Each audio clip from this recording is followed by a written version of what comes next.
们的观音，咱直接拿出这个棺材钉给它靠头上啊！骗人，让你封建迷信，让你谣言，真心狠啊！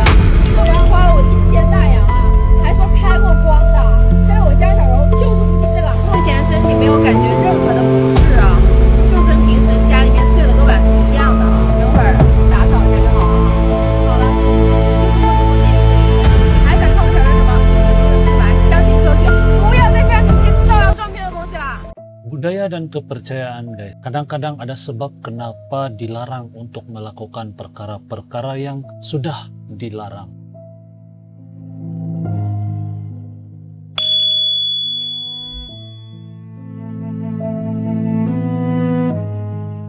Ada satu perkara yang membuatkan kisah ini terasa sangat mengganggu. Seorang content creator berusia 24 tahun dikenali dengan Zhang Xiaorou. Beliau bukan seorang content creator atau influencer yang biasa guys. Kandungan yang dia bikin banyak berkisar tentang mitos, kepercayaan mistis, dan eksperimen ekstrim. Dan juga perkara-perkara yang dianggap tabu oleh masyarakat. Dia berani mencoba perkara yang memang dilarang, yang orang lain hanya berani mendengar daripada cerita. Tapi guys, ada satu eksperimen yang dia buat yang cukup membawa kontroversi. Tindakan dia juga mengundang kemarahan orang ramai. Ada juga yang menganggap bahwa usaha dia itu untuk membongkar mitos. Tetapi ada juga yang merasakan perbuatan dia itu sudah terlampau ataupun melampaui batas. Dan kemudian sesuatu yang tidak dijangkakan berlaku. Zhang Xiaorou dilaporkan mengalami kemalangan lalu lintas ketika dalam perjalanan menuju ke Guangzhou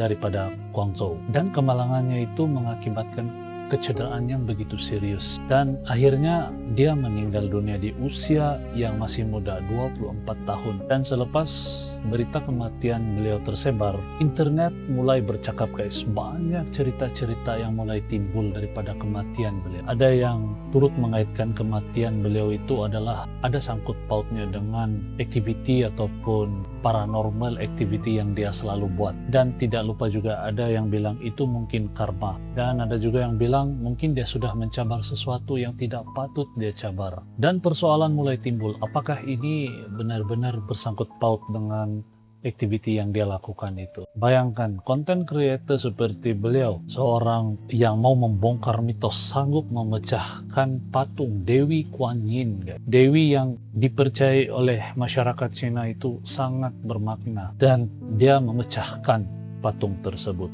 不都是人捏造出来的吗？不就是一个瓷器吗？这有什么不敢砸的呀？砸！到地方了，找了一个废弃学校附近的乡间小路。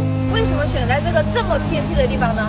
因为废弃的地方的附近阴气重啊，还有就是人少一点，不然我怕那些相信封建迷信的人等会儿揍我啊！我不是要砸观音的吗？接下来请出咱们的观音，咱直接拿出这个棺材钉给它靠头上啊！骗人！ 谣言真心狠啊！这玩意花了我1000大洋啊，还说开过光的，但是我江小柔就是不信这个，目前身体没有感觉任何的不适啊，就跟平时家里面睡了个碗是一样的哈，等会儿打扫一下就好了哈。好了，又是不足封建迷信的一天，还想看我小人什么？舆论出来，相信科学，不要再相信这些招摇撞骗的东西啦！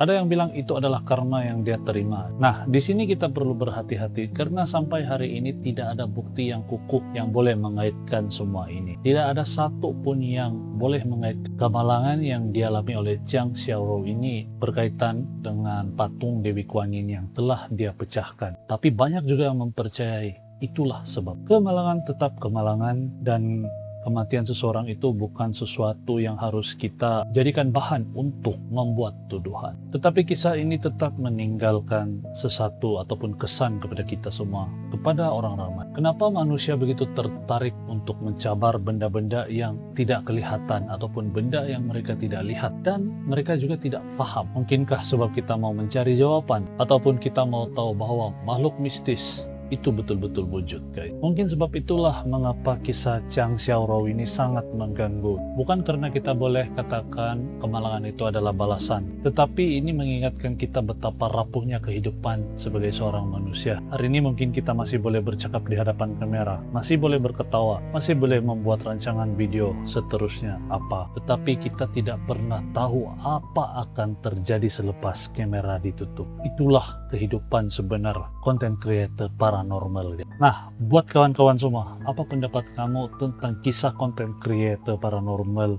dari China ini, Zhang Xiaorou? Apakah benar wujud makhluk tidak kasat mata, ataupun apa yang dia lakukan ini adalah karma karena memecahkan patung Dewi Kuan Yin? Nah, ini terpulang kepada masing-masing untuk menilai. Dan kita sebagai manusia harus terus menghormati antara satu sama lain, harus mempercayai kepercayaan, dan terus menghormati benda ataupun entiti yang tidak kita dapat lihat, guys. Sampai di sini dulu Malam Sangar Official. Terima kasih sudah menonton, dan jangan lupa klik like, comment, dan share. Aktifkan tombol lonceng. Ingat guys, Malam Sangar Official, jangan tutup lampu.